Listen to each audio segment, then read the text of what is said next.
Welcome back, you 1 million looking amazing people out there. It's great to see you back.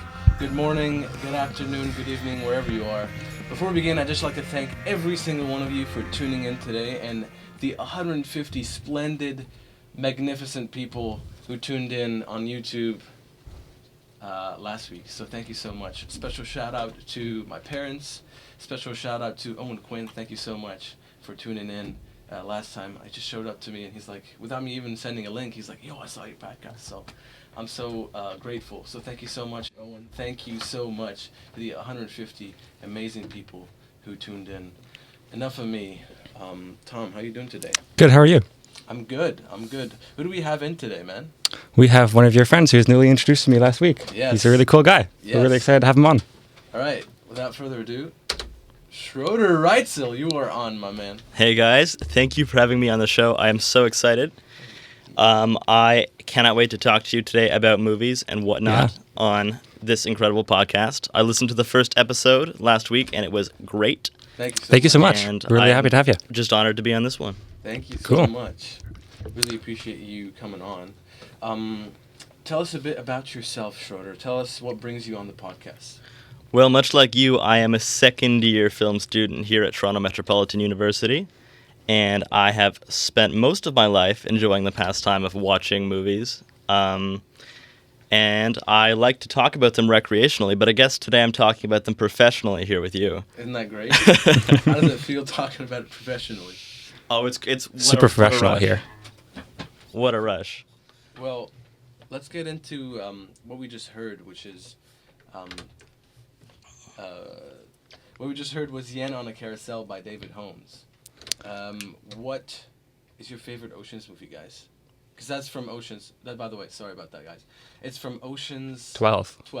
Yeah. So my favorite Oceans movie is actually Oceans 12. And the reason being is because it's set in Europe.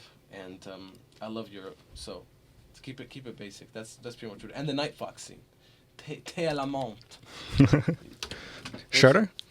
That's a great piece of music, first of all. I listen to a lot of his stuff just, like, for fun. It's great music for, like, walking around. It makes you feel like you're in the middle of, like, an Oceans kind of situation.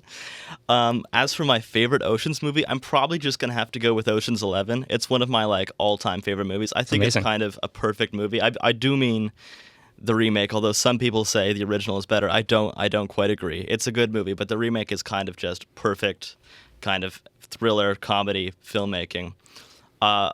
Shout out to Ocean's 12, though. There is a great moment in that movie, a great piece of meta filmmaking where Julia Roberts' character poses as famous Hollywood actress Julia Roberts and encounters other famous Hollywood actors. Yeah, I don't know how to feel about that one. That might be a bit too meta for me. It's a bit silly, and I don't prefer Ocean's 12 to Ocean's 11, but I do think that's a fun moment. But in terms of my personal favorite Oceans movie, I'm going to have to go with Ocean's 11. It's classic. It's iconic. I don't think it can be beat. Yeah, I mean, Schroeder, I don't think I can argue with you. I do think that Ocean's 11, the 2001 one, is probably the best out of the five. The five being obviously the 60s Oceans, and then the Ocean's 8 that none of us have picked. But I'm really happy how this turned out because Yahya has done 12, Schroeder, you've done 11, and I'm going to do 13. Not because I think 13 particularly bests 11 in any way, but I just think they really get the formula down, and it's really the most rewatchable to me. Especially, I think the scores build on top of each other. We were talking about the scores. The scores are really cool. I think each one kind of gets funkier, and I like the funk in it. And I think what I like about the third one and the rewatchability is the team's already together in that one. The first one, I find the first 30 minutes sometimes I don't really need to see how Casey Affleck gets put into the group. He's cool and all, but I don't need to see that 10 minutes. So yeah. And I think it gives the most time to Matt Damon. I really like Matt Damon in that one. That's true. This is true. And his fake nose. Does he have a fake nose in it? Yeah, he's a fake nose. His disguise is a nose. It's a really big protruding nose. I haven't seen him in a while, but I don't know. I like the European setting. Yeah, I think with Ocean's 13, it really gets a great cast of villains. It has the villains from the first and second movie. It's got the Fox in it and Andy Garcia, which I think is really cool. Andy Garcia is great. Yeah, and they add what's his name? Pacino? Pacino, there we go. They have Pacino to the fold, and I don't think you can go wrong with a bit of overacting Pacino. You cannot go wrong with any Pacino. Yeah. Everybody wants yo Dunkachino. Yeah. That's a great moment from what film is it? What's it called? Jack and Jill? Jack and Jill. Maybe not his best work, but fun nonetheless. All right, let's dive Yeah. into our weekly updates. With Schroeder.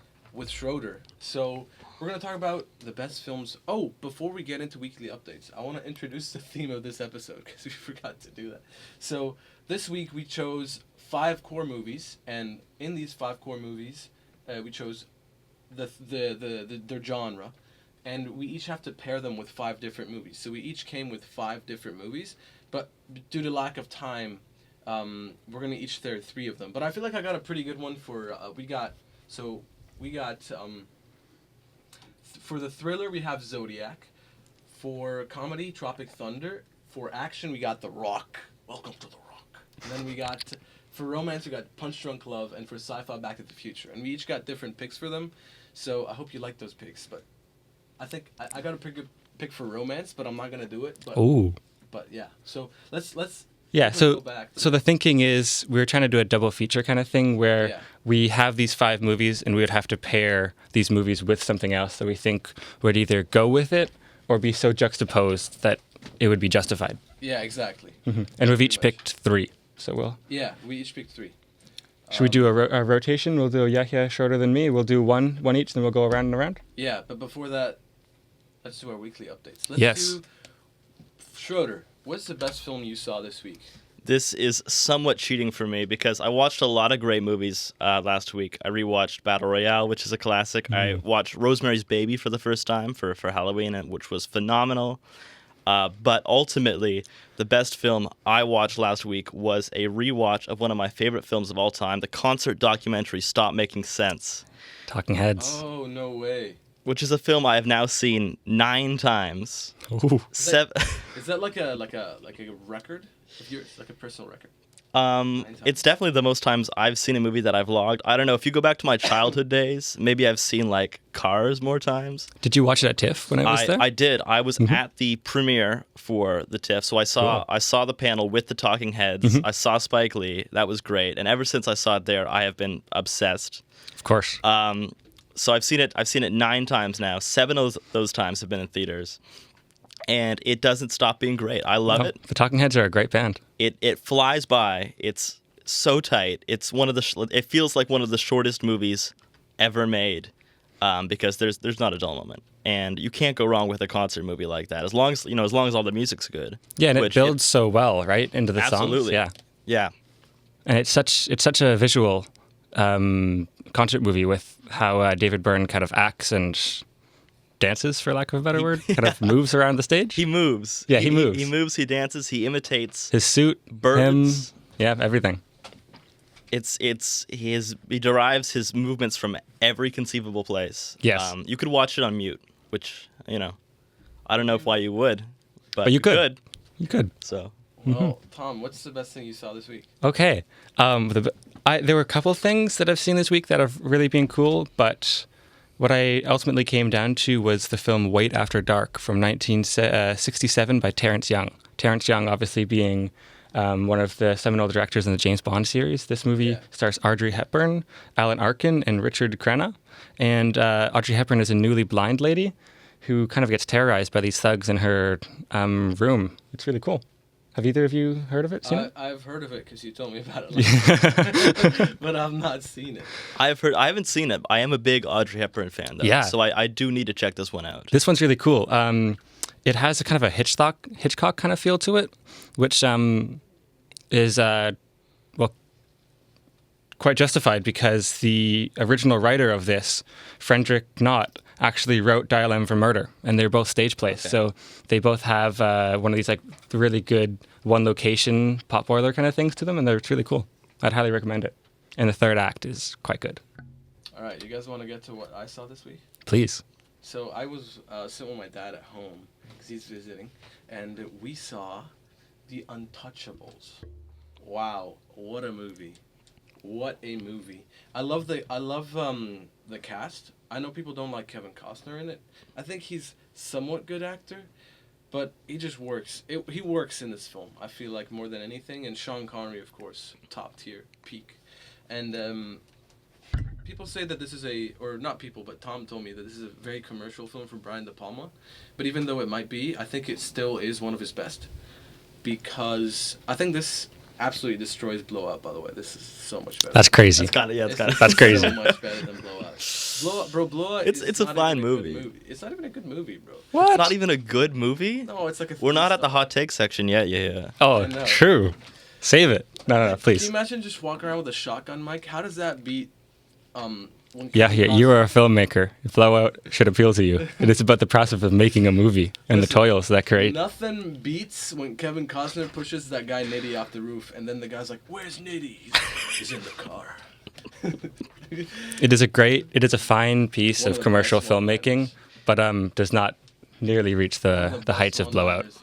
One of the best one-liners ever. One of the best. Say it for us. one-liners- Well, where's Nitty? And he goes, Andy Garcia walks. He just pushes a guy off a roof, and he falls into the car. He goes, ah! And there's like some terrible green screen, and then he falls in. And then Andy Garcia is like, "Where's Nitty?" He's like, "He's in the car." He just walks off, dude. It's so good. It's so good. It's such a great line. It's so good. All right, you want to get to hot takes? While Let's do we're it. on it. Or did Schroeder? Did you share your? Oh, yeah. Oh, you did. Yeah. It was Stop Making Sense. Stop making sense. Yeah, All right. So You were lost in the sauce. You were thinking about the one-liner he already. was lost in the know. sauce. All right. So Okay. Um, Shorter, do you have a hot take for us? yeah. Oh, I'm starting out. Okay. My hot take is it's the Halloween season, so I thought I would get into a little bit of a horror movie hot take. Okay. And my horror movie hot take is that horror movies are a very imperfect genre, and not because horror movies are bad. I know they get a lot of hate for being trashy. I do not think the genre has really been perfected in terms of making scary movies. I think there are very few horror movies that are great, and I think there are even less horror movies that are genuinely very scary. I think there's tons of horror movies that are like, well, there are lots of great horror movies, but I think a lot of them are great because they're either combined with other popular genres or they're popular movies that happen to be horror movies, well-made movies that have horror elements. But in terms of making something that is genuinely just horrifying, and that's its best quality, I think those are movies that are few and far between, especially recently. Many of the great recent horror movies that I've seen are great just from a storytelling perspective, which is how movies are supposed to be. But in terms of how they have been, eternally marketed as things that are supposed to create an emotional reaction inside of someone, I don't think I've seen many horror movies that really do that very successfully. Maybe that's just me. Maybe I'm So I'm what hard kind to of scare. horror really gets you scared? Body horror, psychological? I love body horror. I don't get super scared by body horror. Some of my favorite movies are body horror movies, but in terms of stuff that really gets me scared, it has to be conceptually. I like, in terms of things that are scary to me, I like good kind of concepts of unsettling stuff. So yeah, I guess psychological horror. Just anything that is more ethereal, anything that's kind of more shadowy, I guess. Like The Shining is a good example of, one of obvious. Probably I would consider The Shining the best horror movie ever made, which is not a hot take, but Probably not. that's the kind of horror filmmaking that I think is less emulated nowadays compared to a lot of other stuff from a similar time period. I see modern filmmakers returning more to the slasher genre, for example, which I find has much less to draw from than classic kind of movies such as, The Shining. Do you find that that's because there aren't power horse performances like Jack Nicholson, like there aren't powerhouse actors in the horror genre? I think that's a good angle. I haven't really considered that, but it's true that what we value from an actor has changed a lot over the last half century or so. And in terms of someone like Jack Nicholson, who's, he's not your traditional leading man necessarily. No. He's kind of a weird looking guy. Not He's kind of conventionally handsome a at all. crazy freak, and he's incredible. I can't picture a lot of a lot of actors nowadays who would lead a movie like that and kind of have his. So totally, I think it can absolutely relate to actors as well as, basically any element of the filmmaking process. Yeah. So I guess A24 is not doing it for you then. A24, I like A24, but in terms of horror movies, I think there is a reason that like the A24 horror has become a bit of a meme. Yeah. Some of them are quite. I thought Hereditary was pretty good. I didn't care for Midsommar. I think A24 horror is very much an example of something that's kind of, it's a bit of a microcosm for horror movies as large nowadays. And like I said, there are still like great horror movies being made, but I think they are great for reasons other than the actual kind of horror of the films. I disagree because I find that I just can't watch horror movies because I don't know, they scare me. Just everything scares me. I found myself, I think on Letterboxd I've logged in, like it's my least watched genre. I think like 17 films is what it is, and they're all hybrid horror films. Like I like The Thing. I watched it at like 1 p.m. in the afternoon. I did that on purpose. I did not want to watch that at night. The mistake that I made, the one I saw at night, I saw Silence of the Lambs at like 4 a.m. I regret that decision entirely because I could not sleep that night because Anthony Hopkins, he does a great job in that film. But I can see where you're coming from. I respect your decision wholeheartedly, but I've not seen enough horror to judge that take. But yeah, should we move on to Tom's take? Sure. Let's do it. This is a broad blanket because I believe I'm just using the year 2000 as a blanket statement, but I think we could really push it to 2004. But Tom Cruise is way better pre-2000 than post-2000 in the projects that he has chosen to work. Why did I not expect this? I disagree. Of course you do. This is why I said it. That's actually a great take, by the way. Is it? I love that take. I love that you chose the take. So I'm not. So you can talk about it. Yeah. Talk about your boy Tom Cruise. Listen, so Tom Cruise is like. We both love him. I think he's a juncture point for what we both like in movies, right? Yeah, him and Michael Mann, I think. He's one of my favorite actors of all time. He is my favorite actor of all time. And the reason being is because he's so diverse in his roles. Don't you think that diversity was before the 2000s in his roles and really what he was choosing to work with? And then post 2004, 2005, he's kind of relied too much on one genre? I think you misjudge him, Tom. I think he's, the thing about him is the decade for him is a diversity. Like it's not between film and film, it's between decade and decade. Like 80s Tom Cruise was like hip hop kind of, Outsiders, Losing It, Risky Business. Like he's like the stud, he's like the guy who pulls all the girls, Top Gun. And then 90s is like art house Tom Cruise, Okay. And then 2000 is like I'm gonna punch someone in the face. And the 2010s and 2000 post decade are not the punching? Well, so I see you're saying it went on to 20 years. I'm saying Mission Impossible 1 comes out in the 90s and post 2004 after Collateral and Vanilla Sky and all that stuff. I'm counting. We're at 7 Mission Impossibles now, so that's 5. That's out. Pardon? 8 coming out. Yeah, so that's 5 or 6, depending if you count the one that's coming out, of just Mission Impossible, 2 Jack Reacher, a Top Gun sequel, which is not exactly pushing his acting, physical. Sorry, what would you call that? Like drama. Yeah, pushing the drama. Yeah. Oblivion. That's him, right? Edge of Tomorrow. Edge of Tomorrow. Excuse me. Edge of Tomorrow. That's a great I feel like he was in all... Oblivion as well. I feel like most of those are hitting some of the same points, right? Maybe so, but he's done less films in the 2000s, and I think it's not about hitting points. It's about, well, I exclude Mission Impossible because that's a franchise, so that immediacy is like, that's its own thing. This is Cash Cow. Cash Cow, I don't know. It's. I think it's the best franchise ever made. Film franchise. That's another hot take.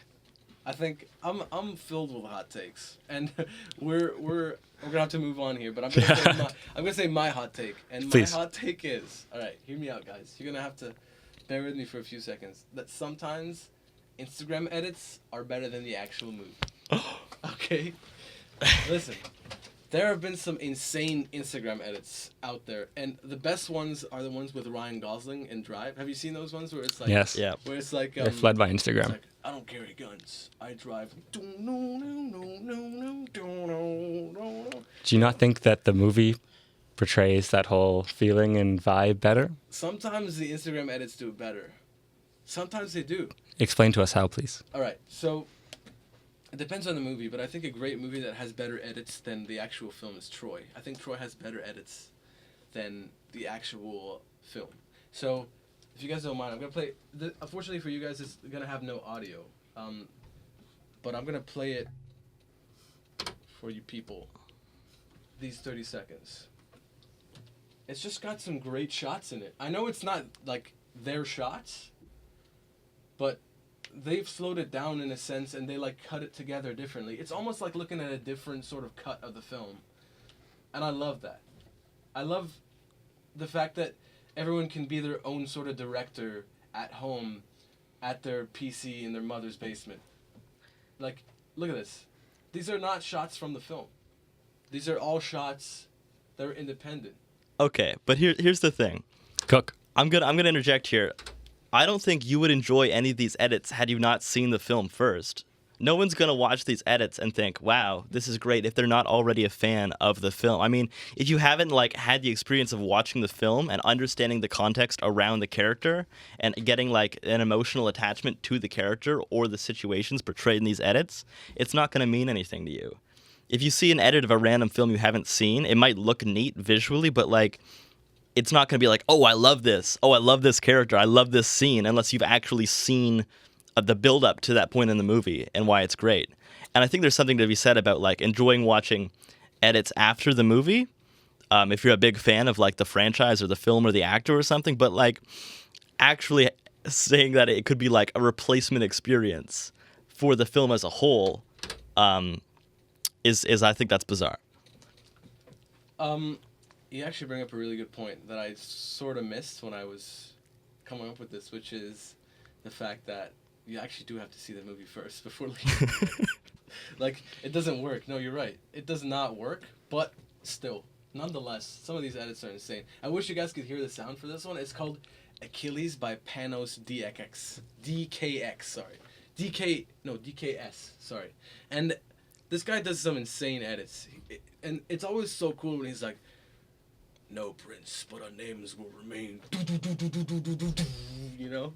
So, I don't know. That's my hot take. I mean, sometimes all it takes is just...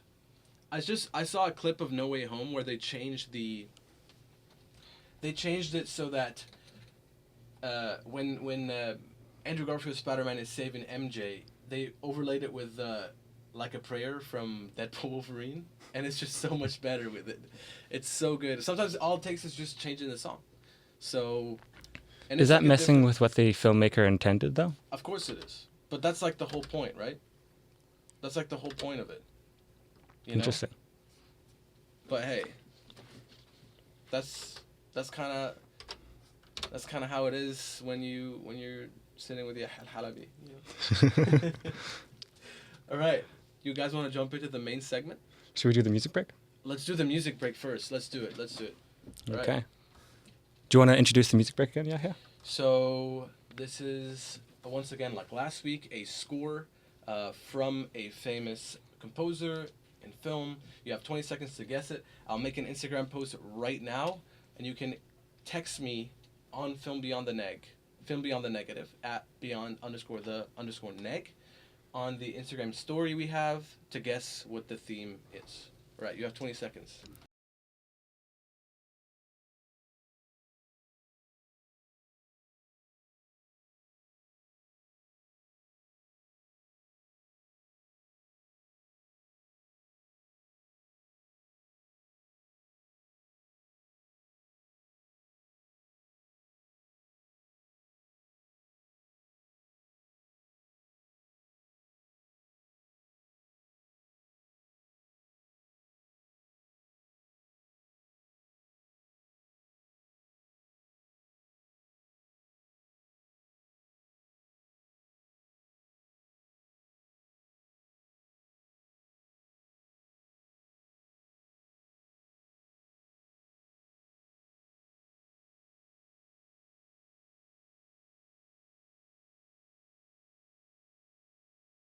That was, well, guess it.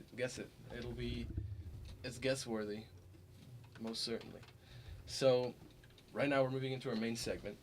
The 5 core films. Do you want me to share them, Tom? Please do. So the 5 core films that we have, they're going to pair with double features. But let's start with Schroeder, because you're the guest. We have Zodiac, Tropic Thunder, The Rock, Punch Drunk Love, and Back to the Future 2. So, my man Schroeder. Okay, so I'm going to start up with my first pairing, which is paired with David Fincher's incredible film Zodiac, 2007, which might be my favorite Fincher. It is, depending on the day. Of course. One of the best, like, epics of all time. It's super long and sprawling and, like, an incredible crime drama. And I'm going to pair that with Kiyoshi Kurosawa's 1997 film Cure, Okay. which is another. Have any of you seen this movie? I've not. I've heard of it, though. Heard of it. This is an incredible film. When it comes to, like, horror movies, I was going to cite this as an example earlier, but I didn't want to, like, spoil the reveal here. This is another, like, actually very scary horror movie that I think is very interesting psychologically. Cure, for those who don't know, a detective starts spiraling out of control when a wave of gruesome murders with seemingly similar bizarre circumstances are sweeping Tokyo. So this is a procedural crime film following a detective in Tokyo as he attempts to kind of, uncover what's linking all these strange serial killings.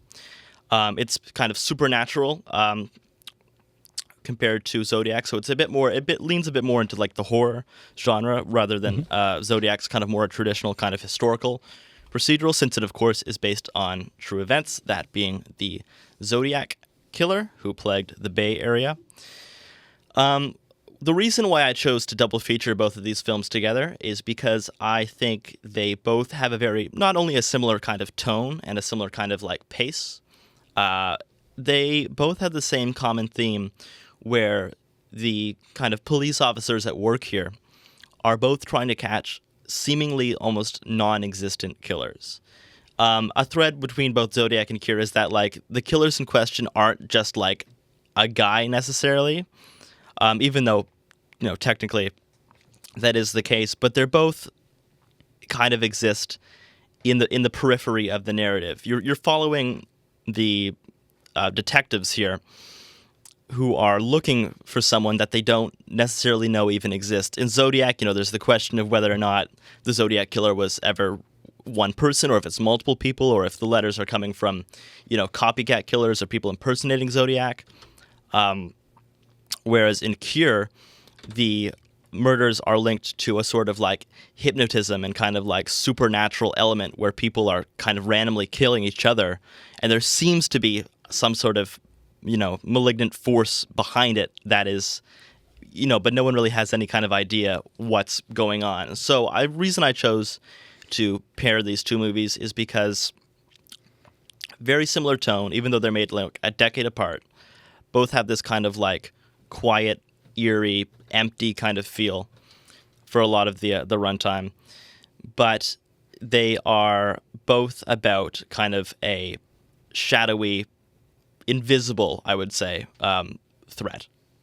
I love that. I Yeah. think that's really well done. Yeah, I think Really that's well said. Cool.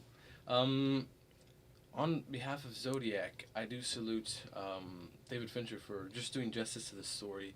Going into it, I thought it was going to be, like, a super, like, juiced up thriller like we usually see, but it was kind of, I feel like as a thriller it was so, not mellow, but just kind of quiet compared to other Would you say thrillers. pensive, maybe? I don't know what that word is. I would absolutely say pensive. Okay, so then pensive, yes. Is that like calm? Like calm, I don't know how would you explain It's that? like it's thinking. It takes its time. It's, Yeah. it's very, like, It's very contemplative. slow. Methodical, It's very yeah. slow. Yeah. So, I think that's a great pick. I'll have to check out Cure because I've not seen it. I wish I had. I'd be part of the discussion more if I had, and that is partly on me for just watching juiced up testosterone action. I mean, I was looking at Letterboxd, and it's like 500 films action, and it's like one film, like maybe like thriller, one or two, maybe horror, So You've seen lots of thrillers. I think I've seen enough thrillers, but I need to diversify more. But on Zodiac, I love that pick. Do you mind if I go with Please do. So I did Zodiac as well, and drum roll. I did Prisoners, Denis Okay. Villeneuve, 2013. I just think this film is just overall a similar vibe. They're trying to. It's a crazed killer as well. I won't spoil anything, but please do check it out. It's a great film if you have not seen it. I think it's one of the better thrillers to come out in the last 20 years. Killer films as well, alongside Zodiac. So I thought they would, and I think the color grading's very similar as well. It's got this bluey blue vibe, in the color grading, and that's just I like it when you can compare two films, just based on looking at color. Both those films, the colors kind of dictate the mood that the characters are in. Would you say? Yeah, exactly.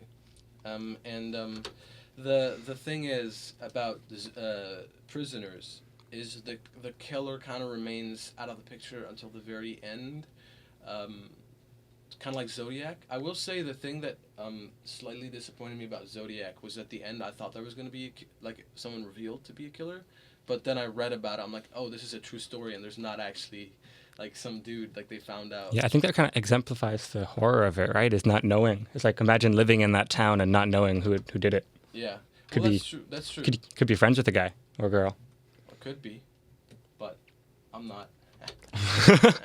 So, anyways, I think, well, overall, it just sort of works out really well with the chemistry between the characters as well. Jake Gyllenhaal and Robert Downey Jr.'s character, and Jake Gyllenhaal again. I didn't even notice this. Jake Gyllenhaal again and Hugh Jackman. The blend kind of works really well, with the whole mystery. I think Prisoners is a better film than Zodiac. I'm not sure many would agree with that, but I do think that the similarities they share would work well as a double feature. Well, I also went for Thriller and Zodiac with mine. Yeah, you did. Yeah, I think we all thought it was a juicy one that we could fill something It with. is quite a juicy one. My pick was Memories of a Murder, Bong Joon-ho.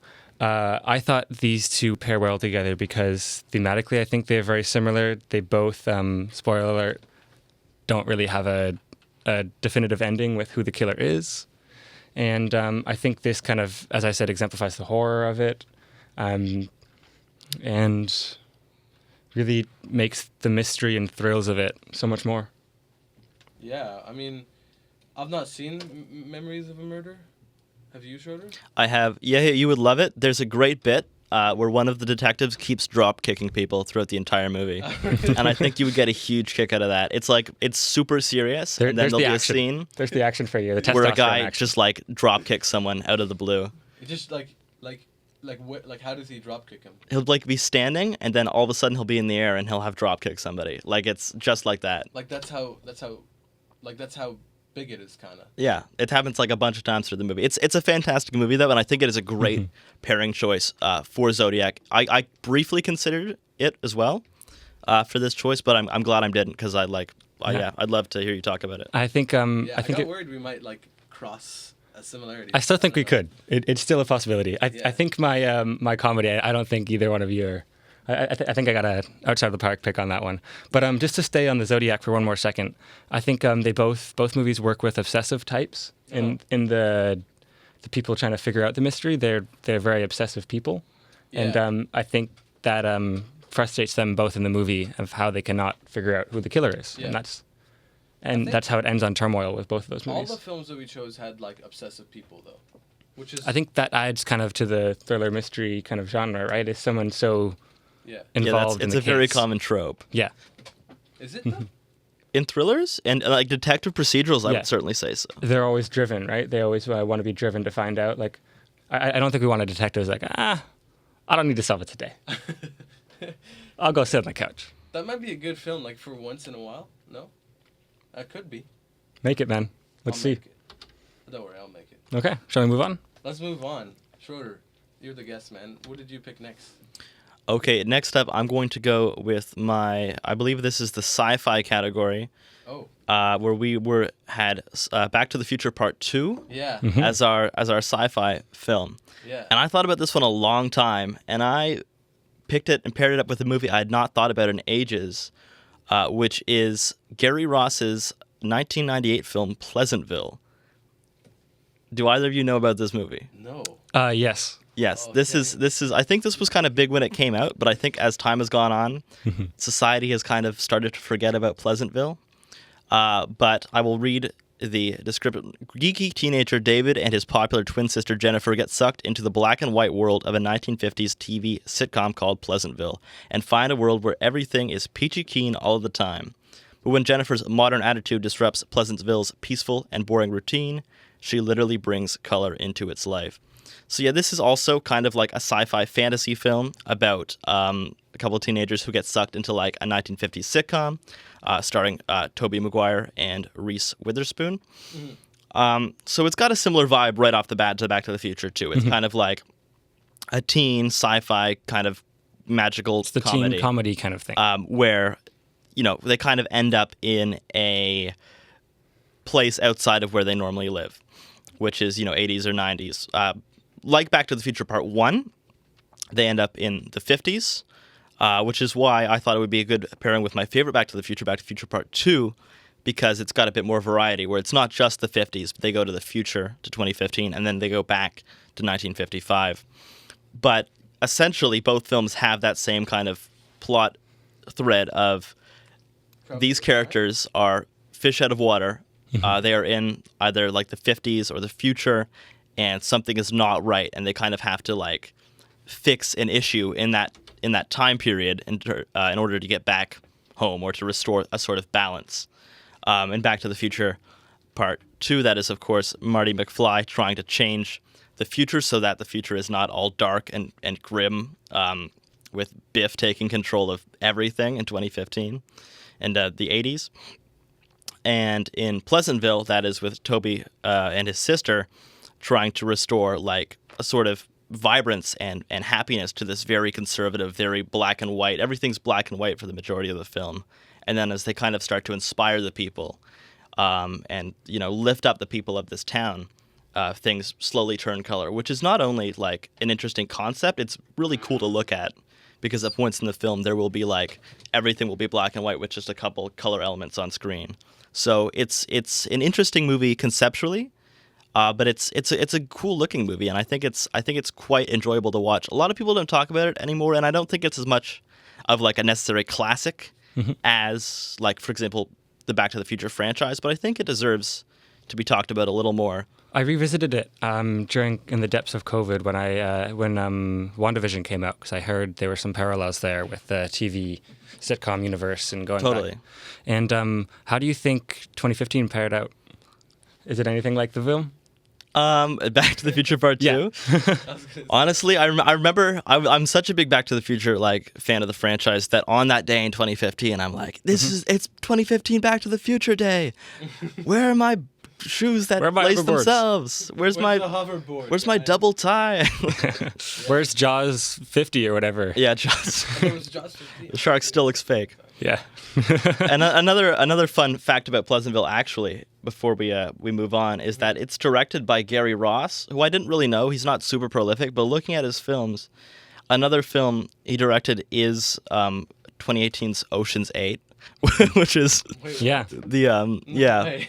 the, I think he had some working on the earlier Oceans movie too. I think that's why he got the gig. yeah, okay. He was part of the crew for that. He's not super prolific. He directed one of the Hunger Games movies. But don't let the fact he directed Ocean's 8 turn you off of this. Pleasantville is it's pretty good, and it's worth checking out, especially if you like Back to the Future and Back to the Future Part 2. Yeah. So yeah. Thank you. Did you have a pick for sci-fi? Yes, I did. I could do my sci-fi pick right now then. So pairing Back to the Future 2, which I think plays up some of the more farcical humor than the first one. Absolutely. I think there's when they get to the home, when they get to Marty's home in 2015 with Jamie Foxx playing like however many of his siblings and his parents as he does, I think that pairs well with Bill and Ted's Excellent Adventure. Oh, wow. I didn't even think of that. Oh, wow. I was just scrolling through Letterboxd. I was looking through films like, oh, that kind of works. That's a great pick, actually. Yeah. That's a great pick. Bill and Ted's probably a bit more crazy, wacky, funny, but I thought that was kind of an interesting pairing. Well, I didn't choose this as my pick, but I'm just gonna say it briefly. I paired Back to the Future with 2 with Edge of Tomorrow. Okay. That work? Tell us why. I don't know. I just found the Groundhog Day thing and I was thinking about actually doing Groundhog Day, but I couldn't. I was thinking of doing Groundhog Day too. I couldn't almost figure- did it. I It couldn't was between figure that and out Pleasant. what my twist on it would be. It's such a. I don't know why I chose Edge of Tomorrow over Groundhog Day, but it's because I'm not seeing Groundhog Day. I've only seen Edge of Tomorrow. That's probably why you picked it. That's a good reason. Talk about the thing you know. Well, let me jump into for comedy. All right, here we go. This is actually I thought this was a great pick, but I did with Tropic Thunder. I did Anchorman. Okay. I just think the similarities are with like the ensemble cast and then the exaggerated plot elements that add to it and make it a good pairing to watch back to back. Yeah, And they're kind of comedies of the same time, right? So Yeah. they have that same kind of feel to them. Yeah, and they're very laugh out loud films. I find, I don't know, maybe some people don't like the laugh out loudness aspect, but I had some runners up for this. I was gonna pair Tropic Thunder with Rush Hour actually, but I feel like I went with Anchorman and that worked out for the better. I don't know. I feel like this one it works better. The characters, they have really good chemistry together. Robert Downey and Ben Stiller, and Will Ferrell and Paul Rudd and all these guys. It just works out really, really well. Did anyone else do comedy? Yes, but should have you? I did not know. Okay. Well, my pairing with Tropic Thunder, a film about Vietnam War, is a Vietnam War film. Close now. And not a comedy. Platoon, because I think. Oh, wow. That's a cool one. It does reference it in it, right? Yeah, well, that's kind of why I did it. Was Tropic Thunder is kind of playing upon some of the maybe overly dramatic or just maybe dramatic, depending on how you see it, elements of things that Platoon brought up. Mm-hmm. Like the Willem Dafoe on his knees going, Yeah. that kind of stuff. I saw that thing, yeah. Yeah, with Ben Stiller, I think that would be an interesting pairing. I don't know how tasteful it would be to play those two back to back, but I just thought it would be an interesting really way to watch I them. wouldn't describe Tropic Thunder as like tasteful anyway. Yeah, so as sure. long Fair as you're enough. watching Tropic Thunder, taste has gone out the window. You don't need to worry My question about that. to you would be, which one would you watch first? I feel like maybe Platoon first, then you would go Yeah, definitely. after seeing the source material. Yeah. I don't know if that's the right way of saying it. Then you go into the parody of it almost. Definitely. It would There have we to go. be Platoon first. If you Yeah. did it the other way around, it would just be like it would be a terrible experience. Yeah. I think it would leave a terrible taste in your mouth. Yeah. There you go. That's the way I'm going to spit it. Is Tropic Thunder is the parody. Yeah, There you it go. is. That's a good way to It's a good way of saying it. Schroeder, did you do romance? I did. Have either of you seen Punch Drunk Love? Yes. I've not seen Punch Drunk Love. This My boy is- PTA. Yes, this is one of my favorite movies of all time. It's fantastic. It is an Adam Sandler performance, and I'm usually not a very big fan Neither am I. of Adam Sandler, but he is great in some films like this or Uncut Gems. This is just a fantastic film. Paul Thomas Anderson is like often famous for like kind of grand epic movies or like large scale stuff like, There Will Be Blood or like Boogie Nights, which is like 3 hours long. But this is like an 100-minute movie with like a super small cast of characters that is just like incredibly funny and incredibly Yeah. touching. It's just about Adam Sandler's character. He's kind of like a total misfit. He's a nice person, but he just is completely socially awkward and struggles with like incredible anger issues. Yeah. And he falls in love with this woman, and they have this like kind of awkward, beautiful romance. But the reason I chose to pair it with my movie wasn't necessarily the subject matter, but it was kind of the tone and location. And I have paired this movie with Robert Altman's The Long Goodbye, I love this movie. which is Tell me another why. one of my favorite movies of all time, because Paul Thomas Anderson took a lot of visual inspiration from The Long Goodbye when he made Punch Drunk Love. They're both set in Los Angeles. They're both kind of have this like hazy, like meandering kind of feel where these characters are these sharply dressed characters are wandering around their environments almost often aimlessly. A lot of scenes from The Long Goodbye are directly referenced in Punch Drunk Love, such as the scene where Adam Sandler's character is in this kind of like brightly lit supermarket, and he's walking down the aisles. There's a lot of like visual direct references being done there. I think Robert Altman is PTA really looks up to Robert Altman as a filmmaker. I absolutely think so. A lot of people say about PTA that like, oh, he's a lot like Stanley Kubrick, or he's a lot like these other kind of filmmakers. But I think not enough people are familiar with Robert Altman's work, and I think Robert Altman is actually the filmmaker Yeah. that Paul Thomas Anderson best emulates. Yes, definitely. both of them are famous, like the biggest like California guys in the film industry, and they just almost exclusively make films about California. Yeah, and I think these are like they're dramas that have comedy in them, right? Absolutely, yeah. But maybe aren't what you would call a comedy. No, they're like, I think they're just comedic writers, and I think no matter what they're writing, they can't help but infuse it with a lot of comedy and make it very funny. The Coen brothers are kind of that way as well. Yeah. But yeah, I think they just, these are two movies that are, even though they're set like 30 years apart in time, they feel like they could take place on the exact same day because they just have a very similar kind of Vibe. motion and vibe and setting. And I think it would be a great double feature since it's like, unlike some of the other pairings we've done, they're not almost like watching the same movie two times. It's like watching two movies that kind of have a similar taste. Yeah. Well, I actually, if you guys don't mind, I'm going to jump into my action one. Go right ahead. But before I do, even though I have not seen Punch Drunk Love, I did, based on the premise, I did pair it with one. I just want to say it because I feel like it's a good pairing. I paired Punch Drunk Love with As Good as It Gets. Okay. Have you seen it? I'm familiar with As Good as It Gets. I have not seen it. Oh, have you seen it? No, but I've heard you talk about it. I love this one. It's actually one of my favorite romances, but I won't get into it because I'm running out of time here. But for my action pick, The Rock was paired with Die Hard. I think this is a great pairing because of just the overall plot works. It overlaps. The Rock takes place in a prison. Die Hard takes place in Nakatomi Plaza. So there's a tower. There's a set location.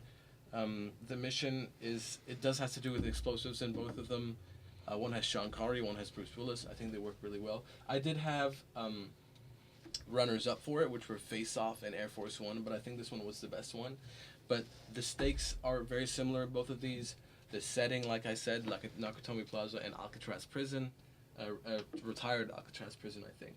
And the biggest similarity between the two is the testosterone, man. Can we talk about the amount of craziness with like shooting? Oh, it's crazy. It's crazy. Yeah. Well, it has one of my favorite lines. I cannot say it on the show, but my dad will know what I'm talking about when I say this. But when Nicolas Cage is confronting Sean Connery, he goes, "I'm trying my best here," and he goes, "Your best. Losers always whine about their best." And then there's a second part to that line, but I won't mention it. But that's my pick for action, The Rock. So, did any of you guys do? This would be my fourth, but I'll just quickly say it. Yeah. Pairing The Rock, obviously, as Sean Connery. I don't believe in this theory, but there's the theory that Sean Connery is playing James Bond in there, Yeah, I've heard which those too, yeah. I don't think so. But pair it with any of the Sean Connery Bond movies you want, and that's probably works as a through line. You watch him as a younger person, then he goes to jail, and now he's The Rock. Yeah. Yeah. Yeah, that's cool.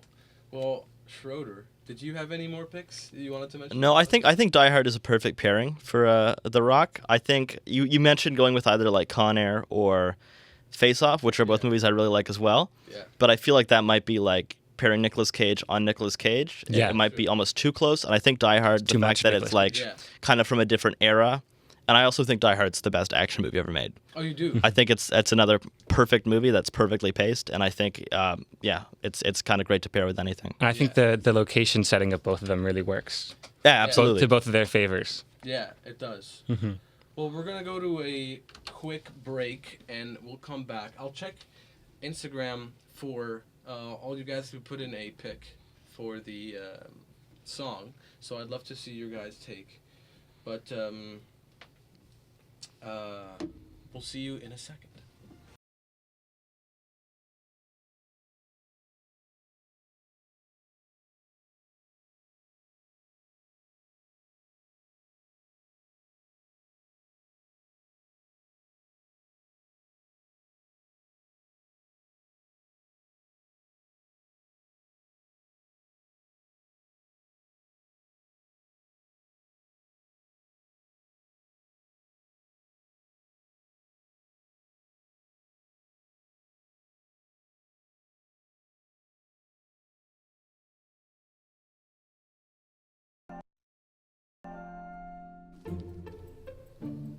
And we're back. And we're back. Sorry for that musical hiccup.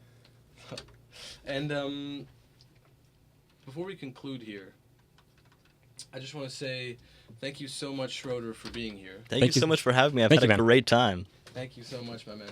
And the next episode we have is we're doing a challenge movie episode. This was going to be an interesting one where I have a film for Tom that he's going to watch. And I have a movie for you. Tom has a film for me that I'm going to watch. So I have the camera on me, so you tell me first. Yeah, so we're both going to tell each other a film that we are going to make them watch. We are both going to watch it before our next episode, and we're going to talk about it. Yes. The warts and all of it we like and don't like. Yeah. Okay, I thought it would be nice. I was thinking about doing Metropolis. No, not Metropolis. Metropolis. There we go. And making you watch like a 3-hour silent movie because I know that's not your thing. But we've talked about this movie. We both expressed wanting to see it. We haven't done it yet, so I thought it'd be a fun one to watch together. And that is Papillon. Papillon. Yeah. Oh my God. My grandfather loves this film. I hope he's watching. I hope we love it. Is that the Steve McQueen one? Yep. And Dustin Hoffman. Right? Two of my favorites. Oh man. Mhm. I'm really excited to watch this. Yeah, me too. Papillon. Okay, yeah. Well, let me get into this one. Well, I've seen this, but I know you haven't. Okay. But the film that I have chosen for you, my man, is by a New Zealand director, so I know you'll have a little bit of leeway for it. Even Vertical Limit? Vertical Limit. Okay, cool. We're watching Vertical Limit. Let's do it. That's going to be great. And for those of you on here watching, you can watch Vertical Limit as well and watch Papillon as well. And let us know what you think next time we come on. So It'll be a party. We'll all be talking about it'll them. be a party. For those of you, sorry, we thought we posted it. There's no internet in this room. I thought I posted the song, but unfortunately I did not. But next time, don't worry. I'll make sure the internet works. But this one was a fairly easy pick. It was Kung Fu Panda. Kung Fu Panda, Hero by Hans Zimmer for Kung Fu Panda. I thought Uwe Sens would be too easy, so we chose this one. Hopefully you guys like it. We hope you enjoyed it. Yes. Should we do a shameless plug It's a shameless plug. for our Instagram and Twitter and X? Yeah, let's do a shameless plug. Follow us beyond/the/neg and also on YouTube. Yeah, exactly. Yeah. 152 tuned in last week. We are So grateful. so happy, so grateful that you guys did. Schroeder, we have this tradition on here it's not a very long tradition, but It's becoming a tradition. It's becoming a tradition. Do you want to do We'll See You at the Movies with us? Yeah, sure. All right, well, let's do it. Let me have all the There we camera go. in the back. So, ready? All right. Should we do a 3, 2, 1? Let's do a 3, 2, 1. All right. 3, 2, 1. We'll see you at the movies. All right. Ciao. See you next week. Ciao, ciao.